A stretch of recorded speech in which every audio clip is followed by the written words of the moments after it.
이번에 말씀을 준비하면서 한국 역사를 좀 다양한 측면에서 보게 됐는데요. 여기 계신 분들 중에 혹시 한국에 호랑이가 많았다는 거 알고 계신 분 있으세요? 호랑이. 그 한국 저희가 이제 그 일본 사람이 다 나쁜 건 아니지만 일본 정부가 되게 나빴죠. 그래서 이제 우리나라의 그 지도를 이렇게 바꿀 때에 원래는 거기 호랑이가 들어가 있잖아요. 이렇게 북쪽을 향해 표하는 호랑이가 들어가 있거든요. 이렇게 한국 그 지도에 원래는 그랬는데 그걸 토끼로 바꿔버렸죠. 전 토끼인 줄 알고 자라났어요. 초등학교 때는. 그리고 나중에 알게 된 거예요. 아, 나쁜 사람들하고 이렇게 됐는데요. 그 호랑이가 있는 이유가 뭐냐면 한국에 호랑이가 정말 많았어요. 제가 이제 좀 알려드릴게요. 역사적인 사실을 바탕으로 이제 말씀드리는 거예요. 그냥 누구 이야기가 아니고. 그 유몽인이라고 하는 분이 1500년대에 어우집이라는 책을 냈고 또 이익, 성호사설을 지은 이익이라는 분 있잖아요. 실학자. 1680년대 이제 70년대 초반 살았던 분인데 이 두 분을 통해서 보는 호랑이는요. 이렇게 되는 거예요. 그 당시 한국 이제 남과 북이 하나가 된 상태죠. 그 이제 당시에는 그 나라에 죽어가는 사람들의 반은 호랑이한테 죽은 거예요. 반은 자연사하고. 처음 들어보신 분 많죠? 저는 처음 들었어요. 이거 이렇게 많은지 몰랐어요. 그러니까 호랑이가 얼마나 많으면 사람들 물어가고 이게 얼마나 많으면 그렇게 나눠진 거예요. 인구 분포에서 죽는 사람이. 그래가지고 이제 그렇게 억울하게 죽은 사람들이 막 떠돌아다니는데 막 그런 이야기들이 이제 나오기 시작했다고 그래요. 그리고 이제 그보다 한 300년 정도 전에는 그 호랑이에 대한 이야기가 이제 사람들 안에 퍼져 있는데 그 호랑이가 워낙 무서워가지고 이렇게 표현해요. 그 이규보라고 하는 분이 있어요. 이규보. 그분이 쓴 제화호라고 하는 책에 이제 뭐라고 쓰고 있냐면 이미 진짜가 아닌데도 여전히 두려운 위험이 있다. 이렇게 썼어요. 저기 그림 하나 보여드리면요. 이제 종이 호랑이인데요. 이 호랑이 보고 두려운 분 있으신가요? 여기 계신 분이. 아이쿠 무서워라. 이런 분 계세요? 그렇게 무서워하면 이 사람이 정신이 이상한 거죠. 제일 무서운 건 어떤 거세요? 제가 볼 때는 왼쪽 위에 게 참 무서워요. 입체적으로 생겨가지고 종이로. 근데 왜 오른쪽 아래 거 보세요. 귀엽죠? 근데 저 어떤 걸 봐도요. 밑에 오른쪽 아래 귀여운 호랑이를 보건 왼쪽 위에 있는 어미함이 담겨져 있는 것 같은 호랑이를 보건 쟤네들은 뭐죠? 종이에요. 발로 툭 치면 날아가고 밟으면 찌그러지고 불내면 타버리는 거. 근데 심지어 얼마나 무서운지 호랑이가 그러니까 1200년대예요. 아까 그 이규보 씨가 지은 호랑이 그림만 봐도 벌벌 떨었다는 거예요. 사람들이. 그 정도로 호랑이가 많아서 잡혀 죽는 사람들이 매번 있으니까 호랑이를 방비하지 못하는 상태에서 호랑이의 그림만 봐도 떨었다는 거예요. 이 학자의 이야기는. 그렇게 호랑이가 많았대요. 지금은 이제 그렇게 없지만 좀 너무 없는 것도 좀 그렇죠. 아쉽죠. 그렇지만 한데는 안전하다는 건 참 좋은 것 같아요. 근데 일단은 그랬다는 거예요. 여기서 제가 느낄 수 있는 게 뭐냐면요. 이 호랑이라는 거, 무서운 이제 맹수잖아요. 호랑이 말고 다른 걸 곰도 괜찮고 사자도 괜찮은데 그 존재가 무섭다는 것을 저희가 알고 있으면 그것이 어떤 형태로 나타나도 무서움을 느낄 수 있다 하는 거예요. 종이 쪼가리라고 할지라도 플라스틱이라고 할지라도 느낄 수 있어요. 그래서 조금 다르게 말씀드리면 여러분과 제가 아주 두려워하는 무언가 실제적인 문제가 있어요. 근데 그 문제가 이렇게 뭐 누가 글을 써가지고 나타나거나 좀 이렇게 말해볼까요? 귀신 이런 거 밤에 눈이 빨간 귀신 손톱이 길고 뭐 이런 거 예를 들어서 뭐 여기 아까 여기에서 좀 파생될 수 있는 이야기거든요. 호랑이에 물려서 돌아가신 분들이 막 귀신이 됐다 뭐 이런 것들 할 때 이제 그런 거 그랬을 때 그 이야기를 들었을 때 두려움이 생기는데 그림을 누가 그렸어요 이렇게 그랬다 갖다 주면은 아이고 이거 갖고 뭘 무서워하는데 마음으로는 무서움을 가질 수 있나 그런 거를 말씀드리는 거예요. 여러분과 제가 나는 무서워하지 않아요 하지만 실제로 그 종이로 된 거건 뭐건 잠깐 만나면은 이크 이렇게 하는 움찔하는 모양을 가질 수 있다는 거죠. 저희가 오늘 나누고 하는 말씀은요. 오늘 이 내용하고 아주 흡사해요. 이 종이 호랑이와 같이 하나님을 대우하고 있는 이스라엘을 이야기하는 건데요. 그 내용을 들여다보면 웃음이 나와요. 웃음이 나올 정도로 우스꽝스러운 이야기면서 동시에 너무나 비참할 정도로 하나님이 뭉개지고 있는 것을 보게 돼요.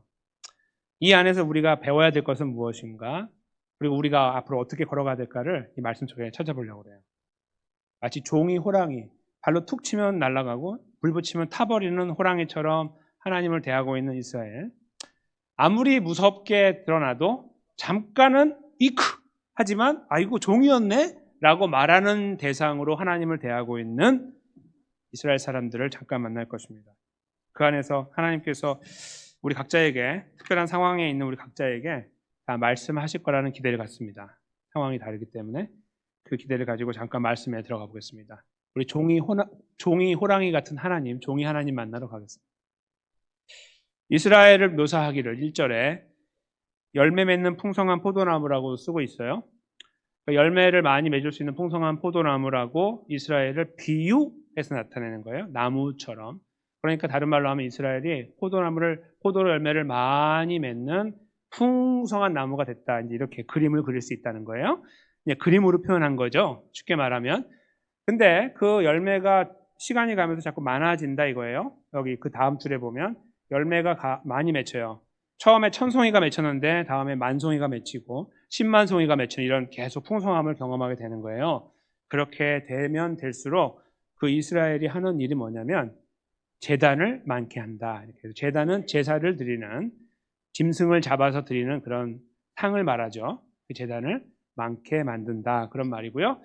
그 다음에 그렇게 열매가 많은 것을 다른 말로 표현했을 때는 땅이 번영한다고 표현했는데 이스라엘 땅이 번영하면 번영할수록 주상, 돌로 된 기둥을 말하는데 우리가 잘 아는 바알신을 말해요.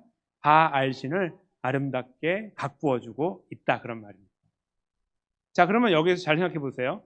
이스라엘을 열매를 많이 맺는 풍성한, 무성한 포도나무라고 비유하고 기대를 하며 저희가 그림을 그리기를 이 풍성한 나무가 이렇게 있으니 참 좋다 이렇게 보고 있는데 그 열매가 100배, 1000배 많아지면 많아질수록 그들이 하는 행동이 뭐냐면 제단을 많이 만들고 있는 거예요. 그래서 제단에서 무엇 하나 봤더니 하나님이 대상이 아니라 바알이 대상이 되고 있는 거죠.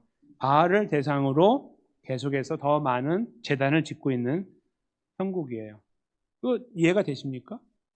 바알은 이스라엘 백성들에게는 섬겨야 될 대상이 아니고 의지할 대상이 아닌데 이 모든 그 풍성함들이 바알로부터 왔다고 믿는지 모르겠지만 그렇게 행동하고 있는 것을 쓰고 있는 거예요. 첫 번째고요. 그 다음에 그걸 놓고서 두 마음을 품었다고 쓰고 있는데 정확한 말은 그들의 마음은 잘못되었다 그런 말이에요. 이제 벌을 받을 것인데 하나님께서 그 제단을 쳐서 깨뜨리고 주상을 하실 것이다. 그들이 애지중지하고 시간과 함께 잘 살면 잘 살수록 더 만들어 나가고 있는 제단과 주상을 하나님께서 한 번에 다 멸해버릴 것이다. 이렇게 표현하고 있는 거예요. 왜냐하면 그들이 잘못했고 그 벌을 받는다는 말은 원래는 정확한 말이 아니고요. 그들이 유죄하다 그런 말이에요.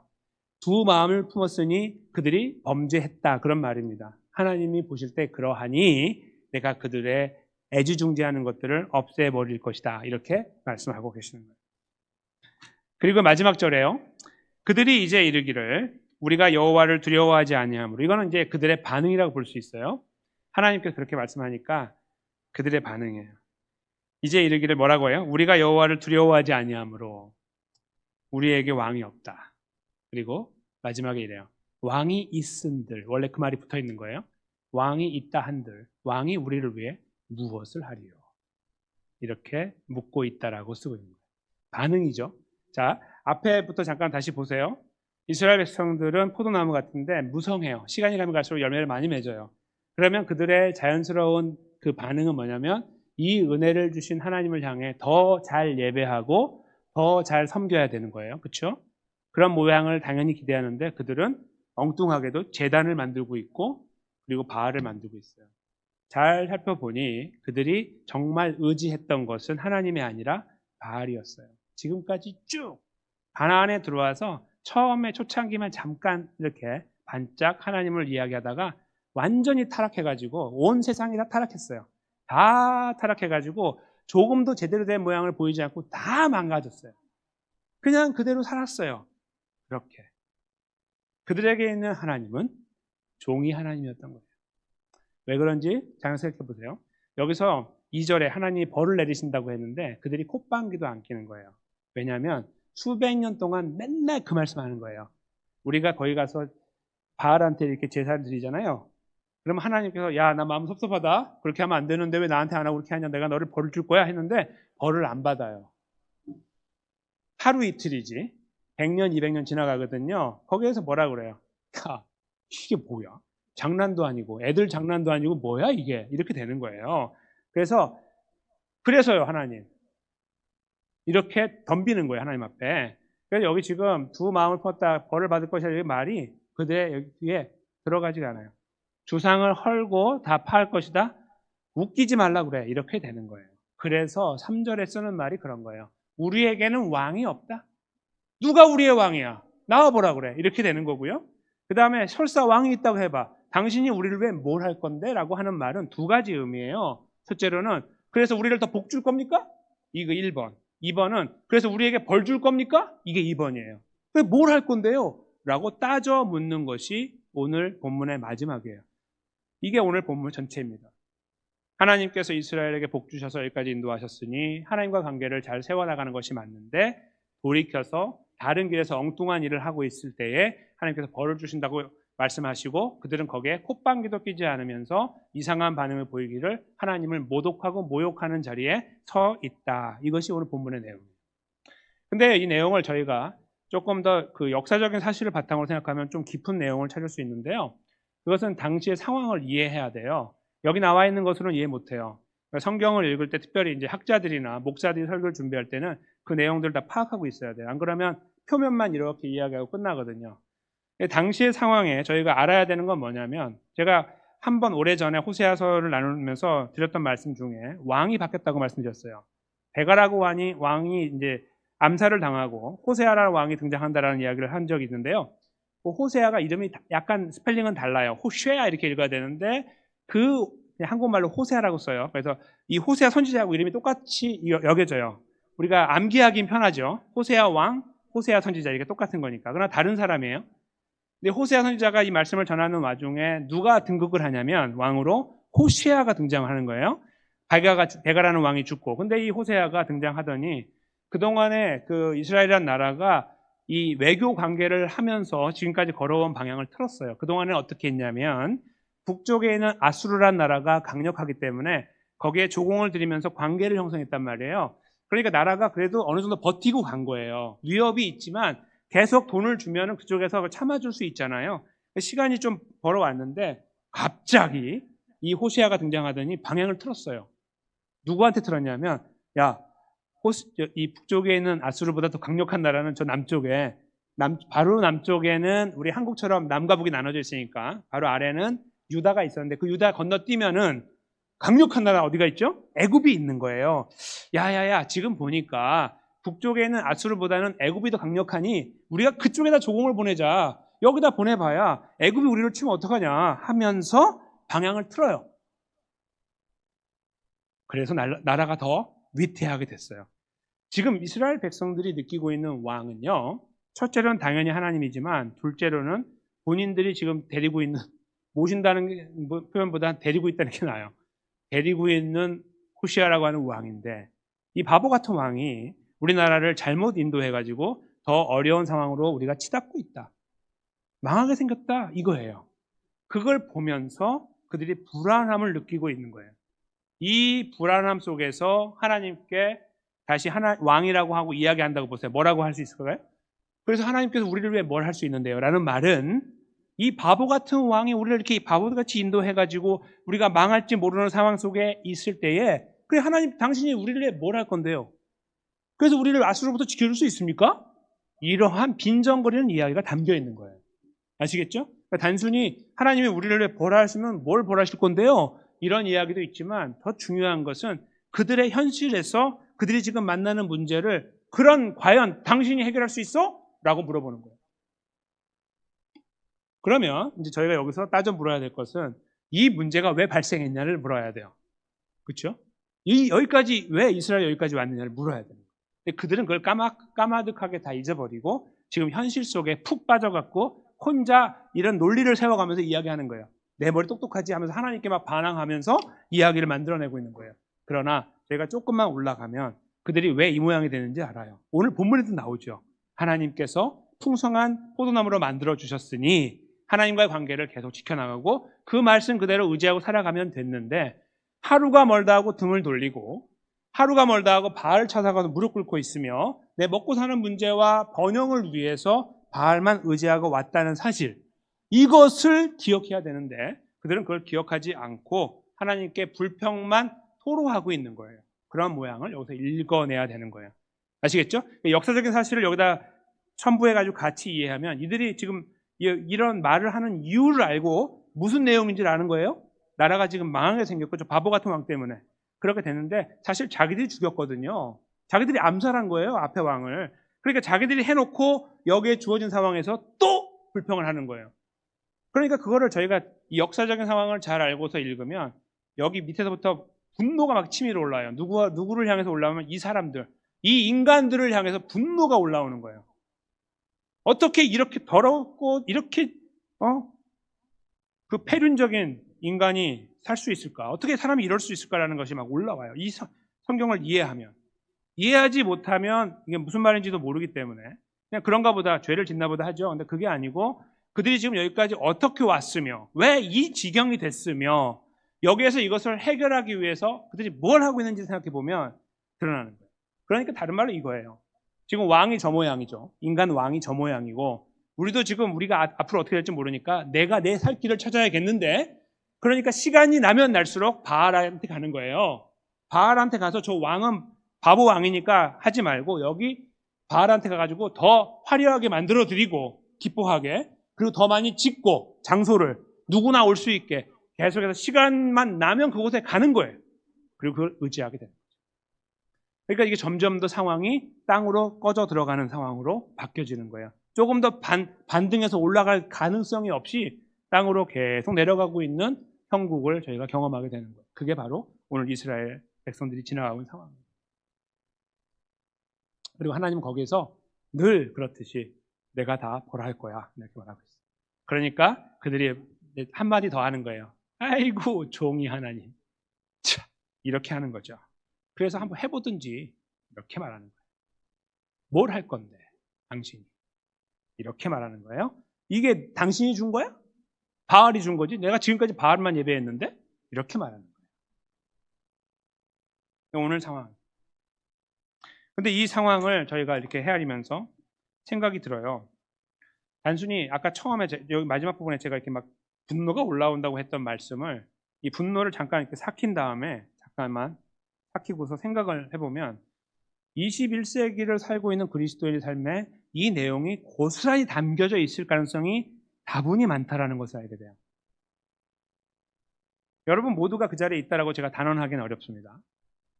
그러나 없다고도 단언하기 어렵습니다. 즉 정도의 차이는 있지만 우리는 이런 모양으로 하나님을 종이짝 취급하면서 살아가고 있는지 몰라요. 하나님이 두려워요. 아까 제가 말씀드렸잖아요. 호랑이가 정말 두렵기 때문에 두려우니까 종이만 봐도 두려워요. 그 똑같은 거예요.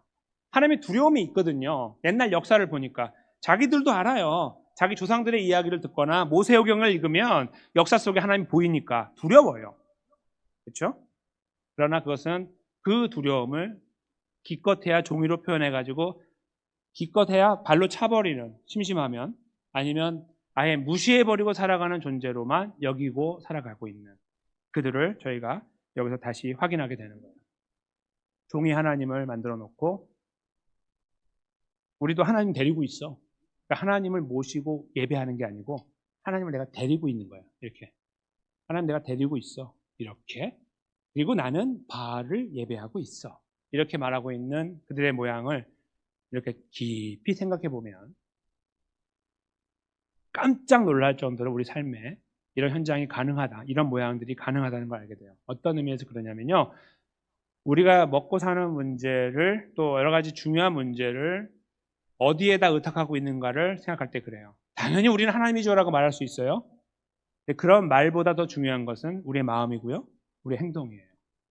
이런 말은 별로 중요하지가 않아요.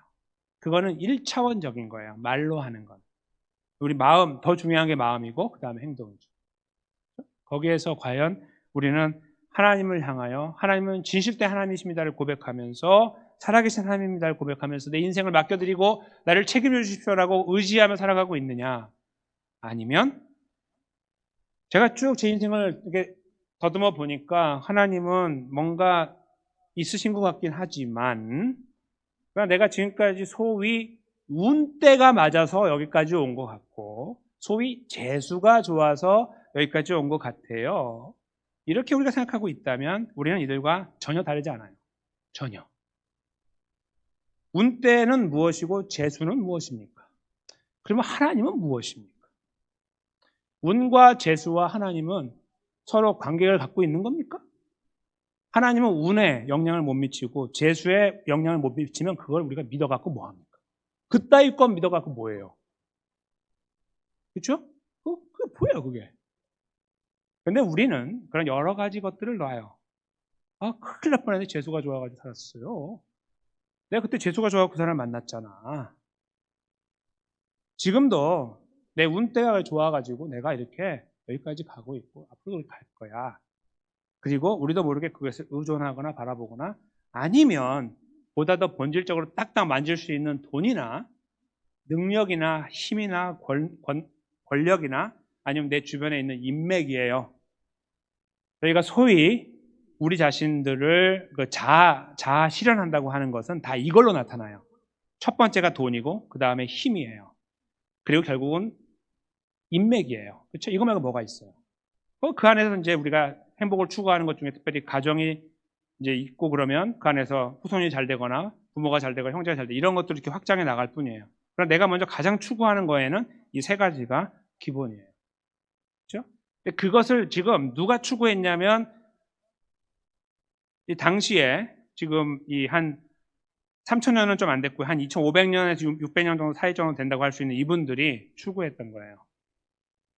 그리고 그들은 너무나 쉽게도 하나님보다는 바알을 숭배하고 왔는데 우리도 모르는 사이에 우리도 하나님 알잖아요. 이들도 하나님 알아요. 근데 이들이 하나님을 종이 취급한 것처럼 우리도 하나님을 종이 취급할 수가 있고 하나님을 향해서 우리의 전적으로 의지하기보다는 하나님을 향해서는 일단은 기도는 해놓고 안전빵으로 그렇죠? 죄송합니다. 일단 걸어놓는 거예요. 딱 하나 걸어놓고 여기서 우리가 많은 것을 할 수 있는 거예요. 이거 걸어놔야 돼 일단. 이거 안 하면 불안하니까 일단 종이 하나 걸어놓고 여기서 할 수 있는 거죠. 이스라엘이 지금 그 모양으로 살았는데 하나님 그거에 분노하시고 아파하셨는데 그래서 뭐 할 건데요 하나님하고 그들 하나님을 향해서 확 그렇게 정말 저주의 말을 퍼붓고 있는 그들의 모양이 왠지 낯설지 않을 수 있다는 거예요. 여러분과 제가 똑같은 것들 우리가 어쩌면 추구하고 있을지도 모르고 어쩌면 더 악할 수도 있어요. 더 비열하게 서 있을 수도 있고요. 그것이 우리가 우리 삶을 돌아볼 때 우리가 헤아릴 수 있는 우리 삶의 내용이 돼요. 어떤 분들은 그걸 지키기 위해서 발버둥 치는 분이 있어요. 눈물 흘리며 주님 편에 서기 위해서 주여 나를 불쌍히 여기서 나를 도와주십시오라고 어떻게 하든지 주님 편에 서려고 발버둥 치는 분이 계시죠. 여기에도 그렇죠? 너무나 귀하신 거예요. 그런데 어떤 분들은 반대로 오늘 이스라엘이 보여준 것처럼 하나님은 종이 하나님으로 전락시키고서 아무렇지도 않게 그렇게 대하며 살아갈 수 있는 가능성을 갖고 있는 거예요. 그리고 이제 우리가 생각하는 거는 우리는 어디에 어떤 모양으로 우리 삶을 추구하고 있는가를 돌아봐요. 저는요 하나님을 우리가 신뢰하면요 의지하면 모든 것이 만사형통한다는 걸 말씀드리는 게 아니에요. 여기서 말씀드리는 만사형통은 우리가 생각하고 있는 우리 기준에 의해서 먹고 사는 문제와 권력의 문제와 인맥의 문제 같은 것들 그렇죠? 뭔가 쫙 올라가는 것들에 대한 것을 연결해서 이해하죠. 그러니까 승승장구한다 잘 된다 주님 안에서라고 할 때는 성경은 그렇게 우리한테 이야기하지 않는데 우리는 세상에 그런 여러 가지 아이디어를 갖고 와서 그렇게 접목을 시켜놓고 요구해요 하나님께. 우리도 그렇게 되게 해달라고. 근데 하나님 그게 별로 반응하지 않으세요. I don't care예요. 왜냐하면 내가 너에게 구원을 줬잖아라고 말씀하고 계실 뿐입니다. 너 여기서 100년 살고 내가 데려갈 거잖아. 이거예요 그냥 하나님. 그래도 좀 살려주세요 하면 하나님 살려주시는 경우가 있어요. 그렇죠? 우리가 잘 되기도 하고 잘 안 되기도 해요. 그 하나님 거기에 연연하지 말라고 말씀하는 거예요. 근데 이스라엘은 그렇게 하지 않은 거예요. 하나님 올해 비가 안 와서 우리가 죽을 뻔했습니다. 이게 뭡니까? 차라리 바알한테 가자. 바알한테 했는데 비가 내려. 와 이거 봐. 하나님은 종의 하나님이고 지금부터 바알만 믿는다 우리는. 이렇게 가는 거죠. 계속 그렇게 하니까 이 포도나무처럼 쫙 번성해 나갔어요. 1000송이, 10,000송이, 100,000송이, 100,000송이 봤지? 이게 진짜야 라고 말하고 살아가는 그들에게 하나님은 그저 가슴만 졸일 뿐입니다. 잘못된 길에 서 있는 그들. 근데 인간의 눈에 볼 때 그들이 제한되어 있는 100년이라는 인생의 모든 걸 걸 때에는 그게 모든 거예요. 그렇게 살지 않으면 바보 멍청이죠. 그 인생 짧은데 뭐하고 여기 와가지고 주일 11시에 그 황금 같은 시간에 왜 여기서 뭐하고 있는 거야? 뭐하러 갔다가 돈을 갖다 드리고 뭐하고 있는 거냐고 라고 묻는 대답이 오히려 올바른 질문이고 그 질문이 그리고 올바른 생각이에요. 그런데 우리는 알아요. 이 세상은 100년으로 끝나는 게 아니에요. 우리에게 있는 믿음이죠. 논리적으로 해석할 수 없어요. 어떠한 철학적으로 설명할 수 없는 이야기. 근데 우리 하나님의 말씀을 들으면서 그것이 우리에게 와닿았을 때 그렇다라고 박수를 쳤어요. 여러분과 저는 그 과정을 지나서 여기까지 왔죠. 우리가 처음 예수님을 만났을 때 우리 안에 흐르던 눈물들을 기억합니다. 결코 종이 하나님이 아니라 살아 움직이신 하나님이셨어요. 나를 품어주신 하나님이셨고요. 그 다음에 그 처음 순간만 그런 것이 아니라 우리가 지금까지 걸어온 삶에서 때로는 어렵고 힘들어서 우리가 하나님 앞에 무릎 꿇고 막 납작 엎드려가지고 살려달라고 했던 경우도 있어요. 하나님이 살려주셨어요. 그렇죠? 그런 경험들이 우리에게 있어요. 그런 상황들이. 우리는 그런 것들을 경험하고 오면서 하나님의 살아계심을 느껴왔고 고백하고 왔어요. 하나님 그것을 우리에게 말씀하고 계시는 거예요. 그럴 때마다 내가 너를 사랑해서 너를 죄와 사망에서 구원했다고 말씀하고 계시는 거예요. 여기에서 저희가 한 가지만 더 짚고 넘어갈 것이 있어요. 너무나 중요한 거예요. 이스라엘 백성들에게 저 여호와 하나님은 종이 하나님에 불과했거든요. 지금도 그렇게 비아냥거리고 있어요. 뺨을 한대 때려주고 싶어요. 근데 알고 봤더니 그 뺨이 저에게 돌아와요. 제가 그러고 있으니까. 이러한 생각을 하는 와중에 하나님께서 이렇게 세미한 음성을 주시는 거예요. 나는 너네들이 인정하고 인정하지 않고 관계없어. 이게 하나님이에요. 여러분 생각해 보세요. 지금 저희 말고요. 이 같은 시간에 교회 밖에서 하나님 예배하지 않는 수많은 사람들이 더 많아요. 크리스찬들 훨씬 많은 사람들. 그들이 하나님을 하나님이라고 인정하지 않으면 하나님은 하나님이 아니십니까? 조금 더 깊은 질문을 드리면요. 여러분과 제가요. 진실하게 하나님을 고백하면 그때 하나님이 하나님이 되시는 거고 우리가 고백하지 않으면 하나님이 죽어 있어요? 말도 안 되는 거죠. 하나님은 우리의 고백을 받을 필요가 없어요. 내가 네 고백이 없으면 나는 진짜 뭐냐. 이런 거 하나님은 I don't care예요. 하나님은 스스로 만족하시는 분이에요. 스스로 안에서 만족하시는 분, 스스로 인정하시는 분, 모든 것을 스스로 충족하시는 분이세요. 필요 없어요, 우리가. 안 해도 돼요. 그거에 연연해가지고 야, 제발 좀 해줘라. 전혀 그렇지 않은 분이에요. 스스로 만족하시는 분. 우리가 종이 하나님이라고 아무리 불러야 소용없어요. 아니니까 이스라엘 백성들이 하나님 우리를 뭘 할 건데요? 뭐 벌 주려고 한번 해보세요. 이런 거 다 소용없어요. 결국 그들은 망했거든요. 아 그런가 싶었는데 진짜 망했어요. 아수르한테. 나중에 알았겠죠. 죽을 때 알았을 거예요. 아 진짜네 이게. 그리고 죽었겠죠. 그렇죠? 종인 줄 알았는데 진짜였네. 이렇게 말했을 거예요. 그렇죠? 하나님은 사람에 의해서 사람들이 얼마만큼 고백을 잘 드리냐에 따라서 거기에 이 1희 1비라고 그러죠.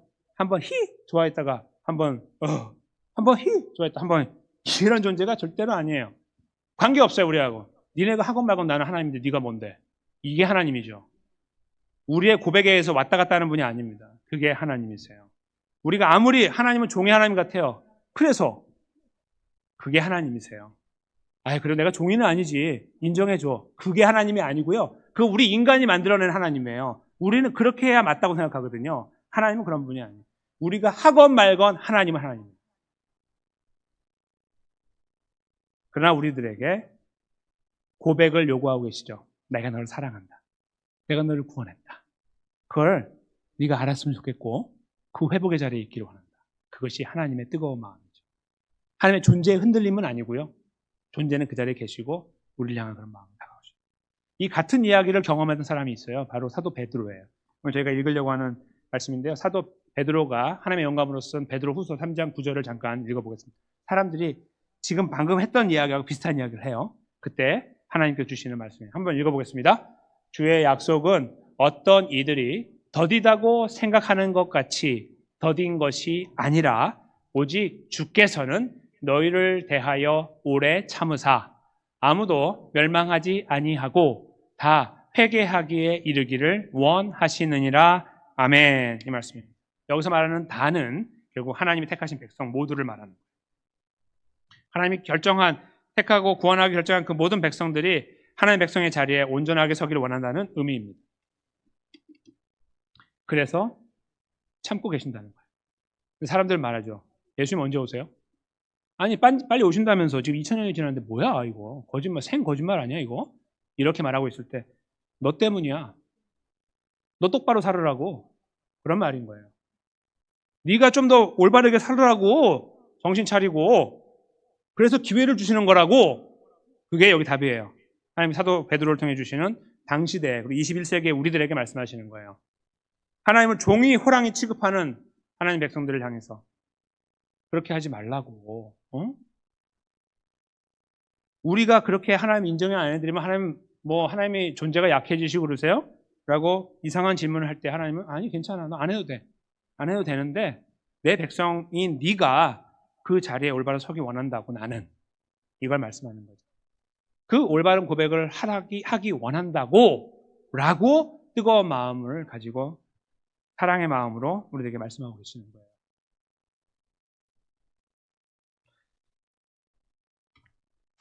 저희가 가지고 있는 우리 안의 생각들 중에 우리는 정말 돈을 숭배하지 않을 수 있고요.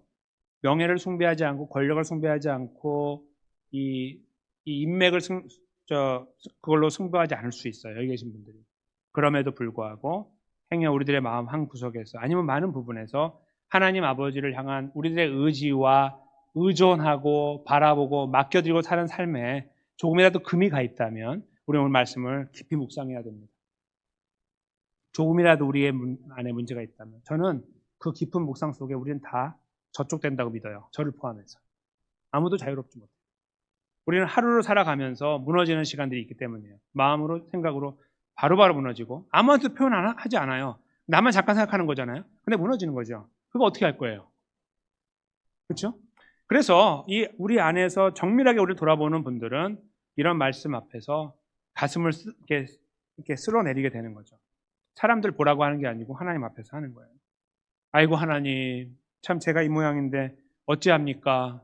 죄송합니다. 이런 마음이 드는 거죠. 저도 모르게 하나님을 종이 취급했네요. 정말 죄송합니다. 하나님 그렇지 않으신데요. 저를 사랑하시는데요. 라고 하면서 말이에요.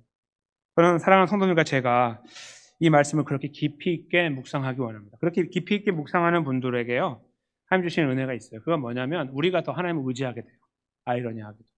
하나님을 향하여 두려움의 대상으로 하나님을 향해 가는 게 아니에요. 너 나 종이 취급했지? 내가 너 벌 줄 거야. 이런 걸로 다 가는 게 아니에요. 이미 우리는 예수 그리스도 안에서 구원받았어요. 그래서 우리가 어떻게 바라보게 되냐면 구원 얻은 우리가 하나님 여기서 말하는 것처럼 너희 모두가 그 자리에 있기 원한다. 하나님의 백성 자리에 그 자리에 서고자 하는 열정으로 가득 차게 되는 거예요. 우리도 모르게. 그것이 우리 안에 공급되어져요. 이렇게 살면 안 되는데라는 생각이 공급된다고요.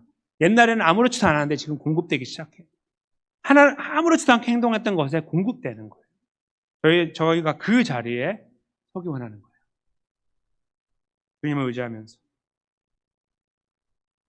무엇이 우리의 길을 가로막고 있든지 관계없이 그 생각을 깊이 하는 가운데 우리는 그 하나님을 바라보고 그렇게 우리의 삶을 맡겨드리게 됩니다. 저는 분명히 믿어요. 하나님께서 우리들의 걸음에 은혜를 베풀어 주실 거라는 걸 믿습니다. 어쩌면 하나님의 선하시고 기뻐하시고 온전하신 뜻 때문에 우리가 그리고 있는 그림하고 다를 수 있어요. 아까 잠깐 말씀드린 것처럼 흥왕하는 거, 부흥하는 거, 잘 되는 삶에 대한 이 내용이 다른 것처럼 하나님 가지고 계신 것과 우리 것이 다른 것처럼 분명히 다른 그림으로 나타날 수 있어요. 그럼에도 불구하고 하나님으로부터는 놀라운 위로와 평안들이 우리 안에 주어질 때 세상에 그 어떤 것도 흉내낼 수 없는 은혜를 경험할 거예요. 이것은 그 어떤 것도 줄 수 없어요. 어떤 것도 흉내도 못 내는 은혜와 위로와 평안. 다시 한번 일으키는 격려. 다시 달려가고자 하는 뜨거운 마음들까지 하나님으로부터 직접적으로 우리에게 주어지는 은혜를 누리실 거라고 저는 분명히 믿어요. 그 자리에 하나님, 제가 종이 하나님으로 때로는 그렇게 하지만 저 불쌍히 여겨주시고 저 붙잡아 주시고 힘있게 인도해 주세요라고 기도하는 그 자리에 설 때 우리를 그렇게 불쌍히 여기시는 우리를 그렇게 품어주시는 하나님께서 여기 계신 모든 분들을 아우러 주시고 안아주시고 격려하셔서 또 한 번 걸어가야 되는 일주일의 걸음 속에, 이 무거운 걸음 속에서 우리를 돌보시고 책임져 나가시는 그 역사들을 삶의 구석구석에서 아름답게 누려나가게 되시기를 예수님의 귀하신 이름으로 간절히 축원합니다.